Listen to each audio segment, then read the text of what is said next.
va del lugar, le devuelvan ese dinero, o si hay algo que arreglar, utilizan ese dinero para poder arreglar la casa o el departamento o el lugar que usted está alquilando.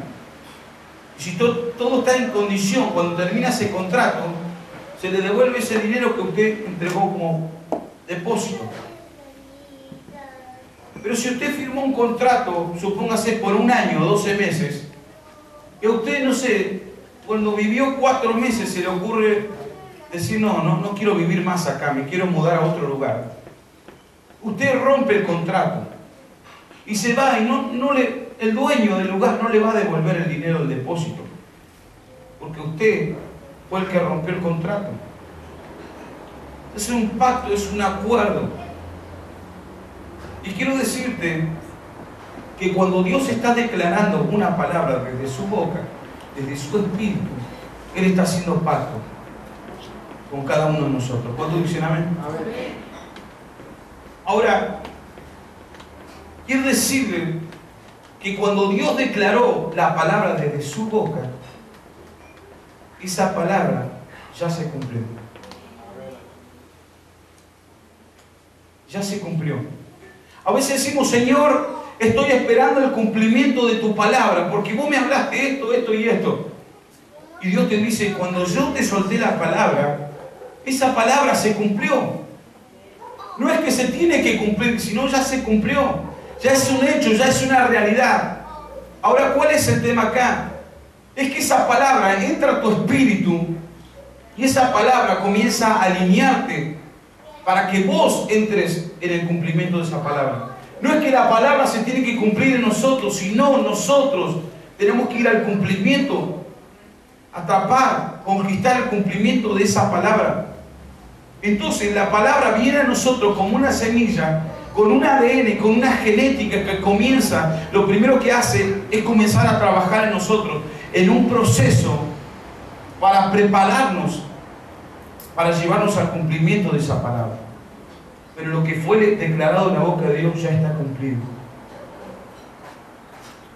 Ahora, cuando nosotros recibimos esa palabra y decimos, Señor, queremos que esa palabra se haga una realidad en mí, tú te rendís delante de la presencia de Dios, decís, Señor, que tu palabra venga a mí y me transforme, me alinee, me prepare, me entrene, me capacite. Es ahí cuando Dios puede operar. Ahora, cuando nosotros dejamos de ser tierra fértil, porque nuestro corazón se endurece, porque perdimos la fe y ya no creemos en la palabra, ahí es cuando esa palabra es abortada. Y después nos preguntamos, Señor, ¿dónde está lo que me dijiste? Si vos me dijiste esto y esto y esto, me lo declaraste, ¿dónde está el cumplimiento de esa palabra? Dios dice, yo la cumplí a esa palabra. Era una realidad ya cuando yo te di la palabra, pero la abortaste porque cerraste tu corazón, porque dejaste de creer, porque dejaste de declarar esa palabra para que sea una realidad. Ahora, cuando Dios declara la palabra, esa palabra está cargada de una genética que va a empezar un proceso en nosotros donde va a impartir la capacidad de Dios a través de su Espíritu Santo y va a impartir todo lo necesario para que esa palabra, para que nuestra vida entre en el cumplimiento de esa palabra. Aun cuando Dios declaró la palabra, esa palabra está cargada de la provisión y de todos los recursos que se necesitan para el cumplimiento de esa palabra. Entonces a veces decimos, Señor, vos me hablaste y quiero que sueltes tus recursos. Vos me hablaste de esta palabra, pero no tengo dinero, no tengo esto, no tengo lo otro. Y Dios te dice, ¿cómo? Pero si yo cuando declaré la palabra también te di todas las cosas. Esa palabra tiene una genética. Cuando usted agarra una semilla de naranja y usted la planta en la tierra, esa semilla, ¿qué va a dar? Naranja. Entonces, en esa semilla está todo para que esa semilla se convierta en una raíz, para que esa semilla crezca como un árbol, crezca en las ramas y luego dé el fruto. Entonces, Lo mismo sucede cuando Dios declara una palabra en nuestro espíritu. Esa semilla va a dar el fruto porque tiene un ADN, una genética, un género que va a traer abundancia, que va a traer fruto, que va a traer prosperidad. Entonces, quiero que usted entienda esto porque tiene que cambiar el concepto de nuestra mente. Porque cuántas veces hemos limitado a Dios diciendo: Dios me dio una palabra, pero me falta el dinero, me falta la capacidad. Como que si todo lo demás estuviera fuera de lo que Dios ya nos declaró. Cuando en la palabra, en su palabra, está todo. Amén. Y cada vez que Él nos declara su palabra, se establece un pacto. Un pacto que nada ni nadie puede quebrantar. La segunda característica de esta palabra, o del lenguaje que Dios estaba declarando sobre Salomón, tiene que ver con gobierno. Diga conmigo: gobierno. En Génesis capítulo 1, verso 26, la palabra de Dios habla de que Dios puso al hombre para gobernar, enseñorear sobre todas las cosas. Y ese es nada más y nada menos que el propósito original de Dios con el hombre. Dígame si es poco lo que Dios nos ha encomendado, lo que Dios nos ha confiado. Dios nos ha llamado a gobernar y a estar sobre todas las cosas. Así como Adán y Eva estaban sobre todo, ellos le ponían los nombres a los animales, ellos gobernaban, enseñoraban. Así Dios quiere levantar a sus hijos. Dios no te llamó a ser cola, sino cabeza en el lugar que estás ocupando. Si es en lo ministerial, si es en lo empresarial, si es en tu profesión. Como hijos de Dios, Dios no nos llamó a dar lástima. Sé que está a tu lado, Dios no te llamó a dar lástima.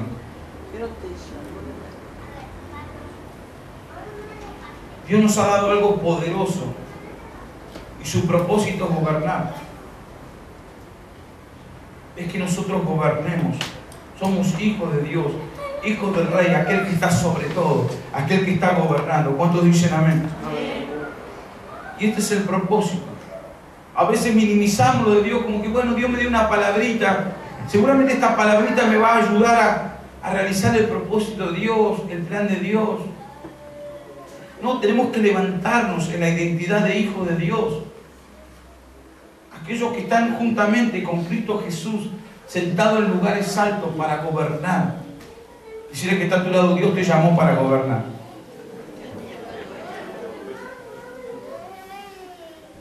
Número 3. La tercera característica del lenguaje de esta palabra que está siendo soltada sobre Salomón tiene que ver con la generación. Diga conmigo: generaciones. Quiero decirte que Dios tiene una visión generacional. Y esto es muy importante. Es muy importante que sea revelado a cada uno de nuestras vidas. Dios tiene una visión generacional. Creo que ayer hablaba yo de cuántas personas se llevaron la unción a la tumba porque fueron egoístas. Como que Dios me está usando a mí y me levanto y yo soy más que todos ustedes. Y antes vivíamos en la religión, en el legalismo, donde había una estructura piramidal, donde el que estaba en la punta era el ungido de Dios y todos los demás que iban abajo iban bajando de rango. Como que estaba el ungido de Dios en la punta y los demás éramos todos unos pecadores, ¿o no? Entonces, el que estaba ahí en la punta decía: no, Dios me habló. Y la gente decía: wow, impresionante. ¿Cómo hace este para escuchar la voz de Dios? Y era como algo inalcanzable escuchar la voz de Dios. Cuando ese hombre que estaba ahí en la punta, en esa estructura piramidal, decía: tuve una experiencia con Dios, la gente decía: wow. Pero en la religiosidad es como cuando Solo el sumo sacerdote podía ofrecer sacrificio y el pueblo estaba desde afuera. Entonces la religiosidad, el legalismo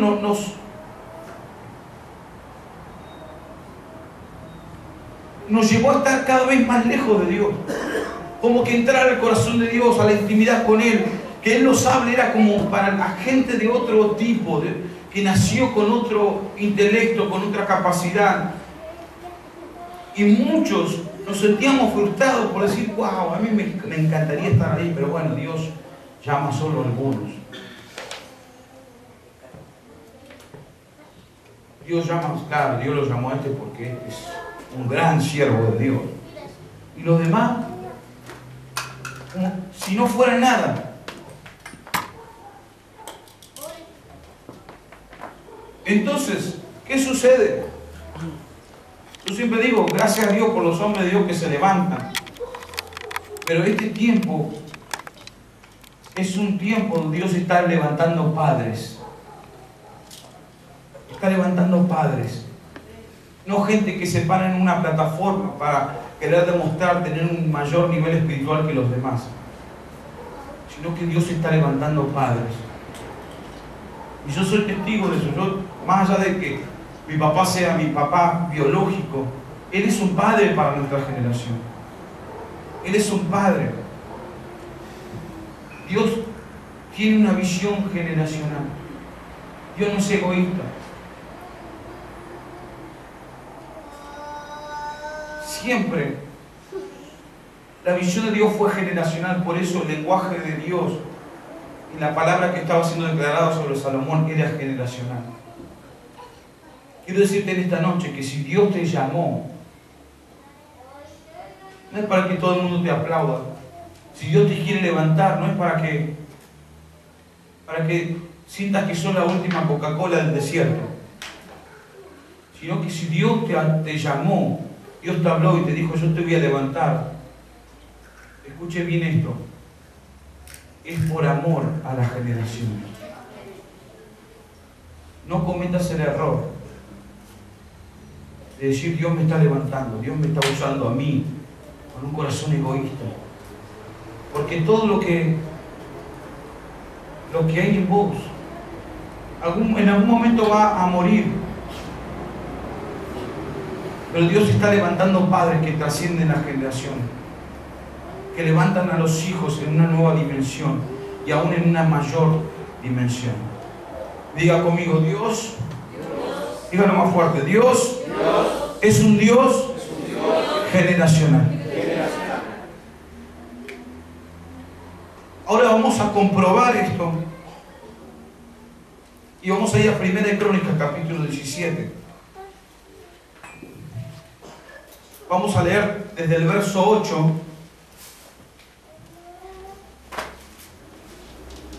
Fíjese lo que dice la palabra. Dice, y he estado contigo en todo cuanto has andado, y he cortado a todos tus enemigos delante de ti, y te haré gran nombre como el nombre de los grandes en la tierra.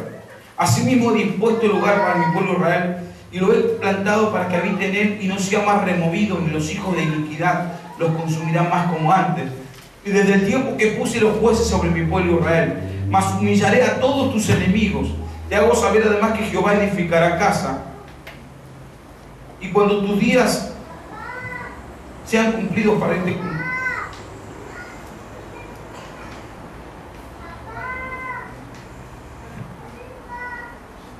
Perdón, me perdí acá. Dice, cuando tus días sean cumplidos,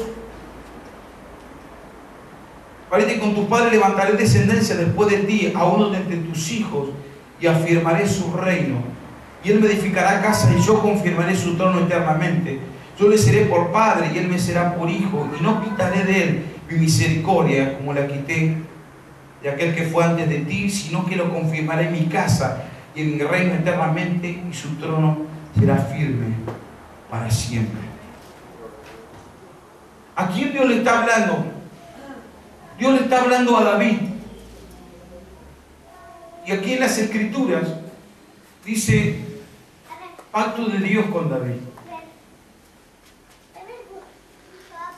Lo que Dios estaba declarando a David, padre de Salomón, tiene que ver con el mismo lenguaje que Dios estaba declarando a Salomón.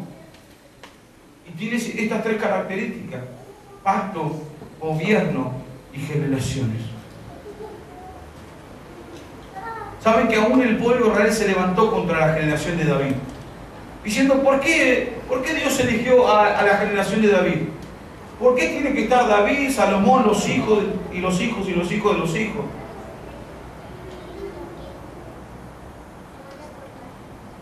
Dijeron: no, ¿por qué esta generación tiene que gobernar sobre nosotros? Y ahí cuando Dios le dijo: un momentito, no los puso hombre, yo los establecí. Yo hice un pacto de gobierno y por generación. Ahora, el verso 11 dice: cuando tus días sean cumplidos para irte con tu padre, estaba diciendo Dios a David.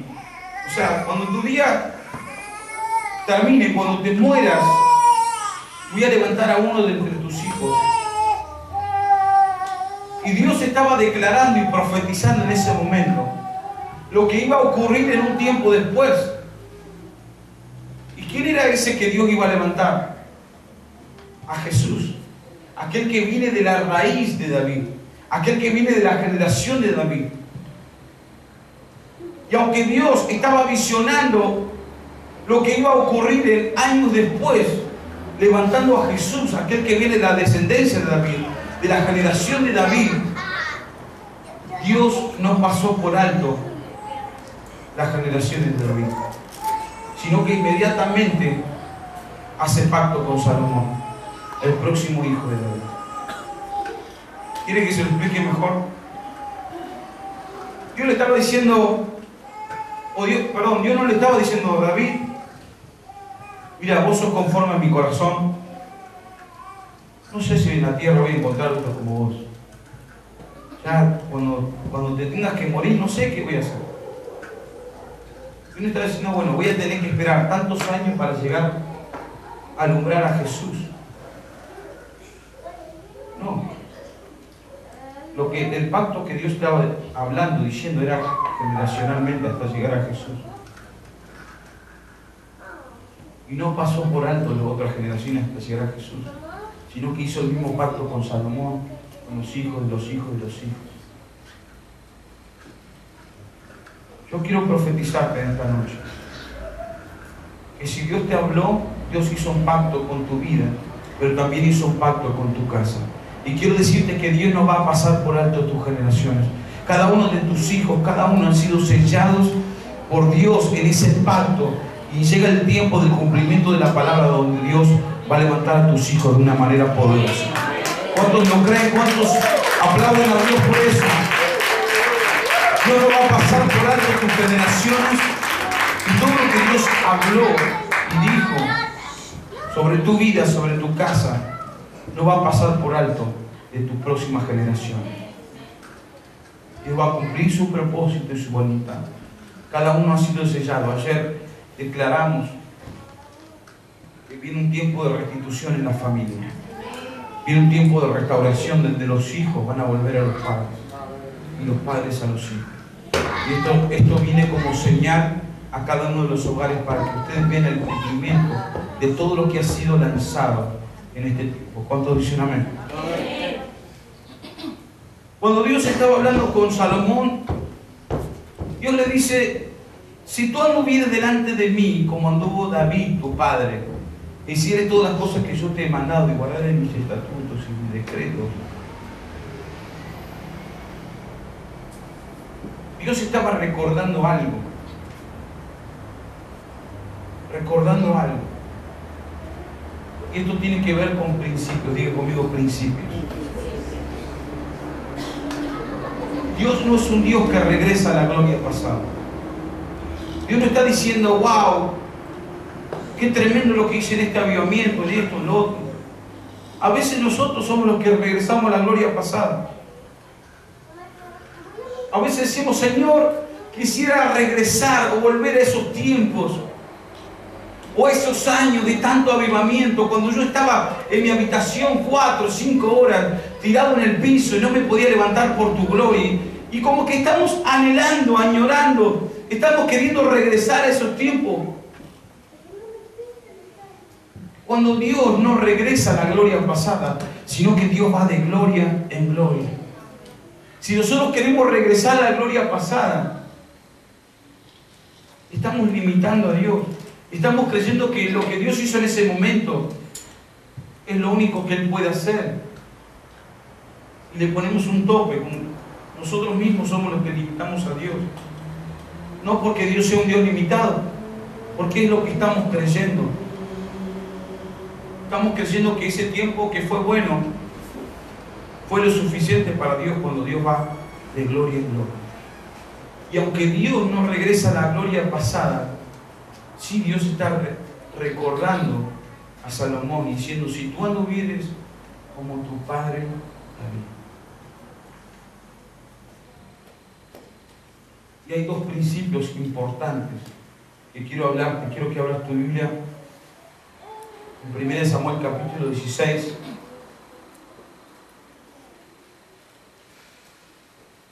Estos dos principios nos van a establecer en algo glorioso.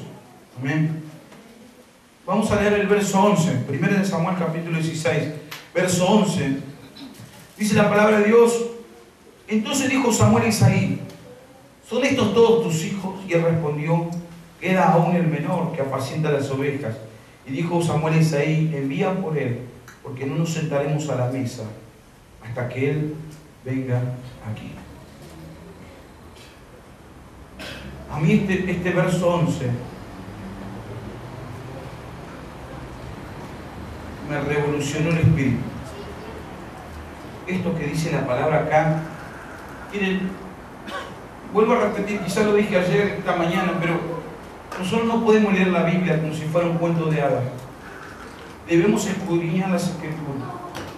Debemos estar atentos porque puede ser una frase tan corta que está diciendo la Biblia, pero cada palabra te va a revelar algo para establecerte en el destino y en el propósito de Dios. Sabemos la historia, ¿no? Sabemos que Israel estaba viviendo un tiempo de crisis. ¿Por qué?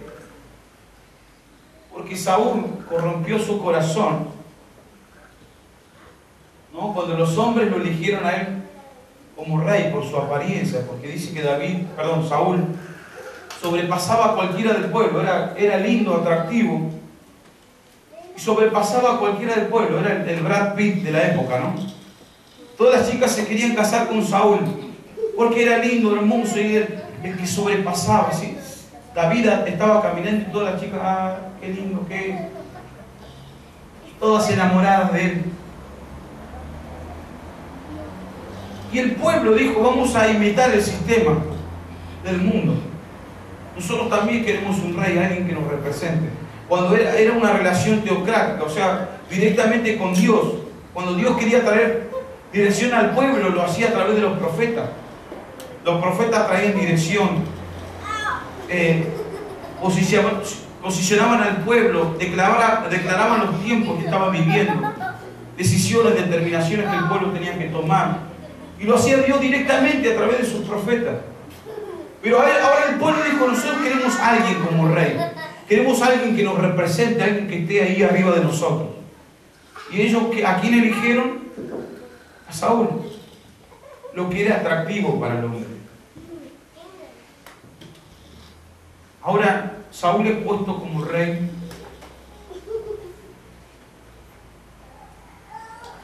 Y comenzó a corromperse su corazón.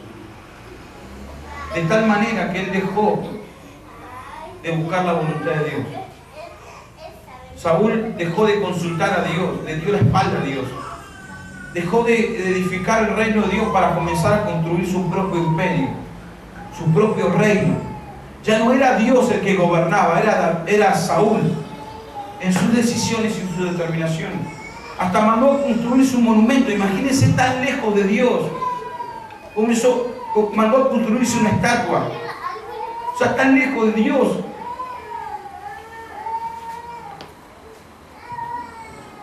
Y la palabra declara que la unción cae en la cabeza. Es sobre la cabeza y cae hasta lo último de las vestiduras.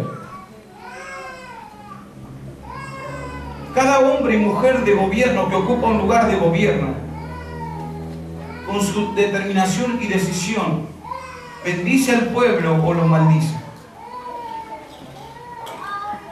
Bendice al pueblo o maldice. Por eso es muy importante cómo está la cabeza. Es muy importante cómo están sus pastores. Si ellos le dan la espalda a Dios, hay un gran riesgo para toda la iglesia. Si ellos están en pobreza, ustedes van a estar en pobreza. Si ellos viven una vida de miseria, el pueblo va a vivir en una vida de miseria, porque ellos son cabeza. Ellos están trayendo un gobierno y puede, a través de sus decisiones, determinaciones, puede repercutir con bendición o con maldición. ¿Entienden? Entonces Saúl estaba ocupando ese lugar de gobierno, pero era a un nivel mayor, era ocupando un lugar de gobierno en la nación escogida por Dios, nación santa. Y él, con sus decisiones, determinaciones, estaba llevando a toda la nación, a todo el pueblo, a un gran riesgo. A un gran riesgo. Y es ahí cuando, como digo siempre, para Dios nunca es tarde, sino siempre Dios tiene la respuesta. Es ahí cuando Dios va a hablar con Samuel. ¿Y Samuel qué estaba haciendo? Samuel estaba en un gran quebranto. Por causa de lo que estaba ocurriendo en su nación y la generación. Samuel representa a una generación profética. ¿Sabe que la generación profética no es indiferente a lo que está sucediendo en su nación? La generación profética no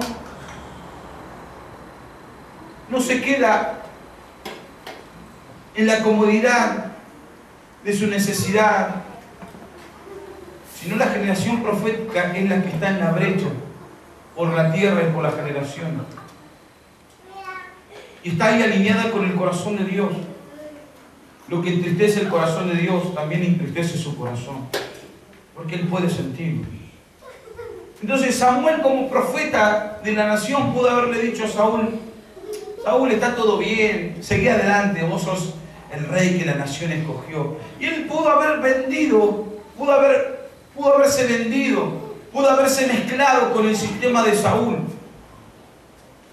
Pero él no era indiferente a lo que estaba ocurriendo en su nación. No era indiferente a las malas decisiones que estaba tomando Saúl. Es por eso que él se aparta. Y está con un corazón quebrantado. Está con un gran peso acá adentro. Y cuando Dios le sale al encuentro y le dice: Samuel, ¿hasta cuándo vas a llorar por Saúl? Quiero que te levantes, que tomes tu cuerno y lo llenes de aceite. ¿Sabes lo que significa esto? Quiero que te llenes de alabanza, quiero que te llenes de gozo, porque yo me he provisto de alguien conforme a mi corazón. Y esto es lo que yo puedo sentir en este tiempo para temor. Esto es lo que yo puedo sentir. Esta palabra que Dios me habla a mi espíritu. Así como Dios le dijo a Samuel: ¿hasta cuándo llorarás por Saúl? Toma tu cuerno, llénalo de aceite, llénate de alabanza, llénate de gozo por lo que yo voy a hacer. Saúl representa las cosas que tienen que ver con el pasado. A veces Dios está a punto de soltar un tiempo nuevo. Dios nos está hablando todos estos días de una nueva temporada. ¿Y cuánto lo están creyendo? A veces Dios está listo. Dios comienza a mover los ángeles, arcángeles, guerreros, adoradores. Hay una movilización en el cielo impresionante. Y Dios está a punto de soltar un avivamiento. Dios está a punto de levantar una nueva generación. Pero a veces nosotros nos pasamos en los rincones llorando por todo lo que representa Saúl. Saúl representa el pasado. Saúl representa las cosas que no fueron resueltas en nuestra vida. Saúl representa las heridas, a los dolores. Saúl representa la amargura, la tristeza. Saúl representa a una generación que se corrompió, que le dio la espalda a Dios en un lugar, en una nación.